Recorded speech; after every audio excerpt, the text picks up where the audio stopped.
In this video, I'm going to show you how to get faster download speeds in Google Chrome. If you find this video helpful, please consider to like this video and subscribe to my channel.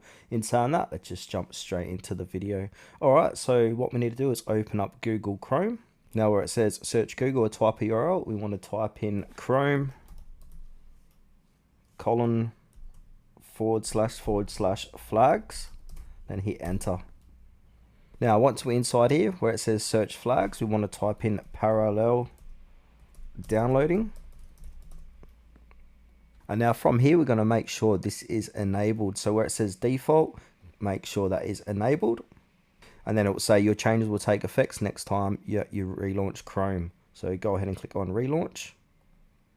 All right, for the next method, we need to go ahead and right click the Windows key and click on to run.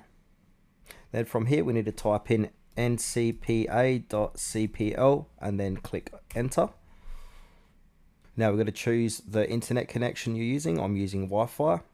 So right click it and then go into properties. We want to go ahead and click on internet protocol adapter. Now double click into that.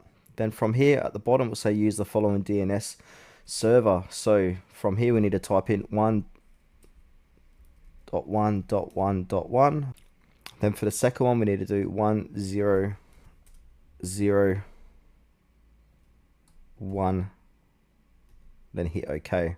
Then hit OK again. Now for another way, we need to click on the three dots on the top right hand corner of the page, click on extensions, and then click onto manage extensions. Now just go through the extensions and make sure you don't have any extensions you don't know of. So just go ahead and remove, only keep the extensions that you want to keep on Google Chrome. Just remove any that you're not sure of or you don't use or you haven't used in a while. So that should fix your Google Chrome slow download speeds.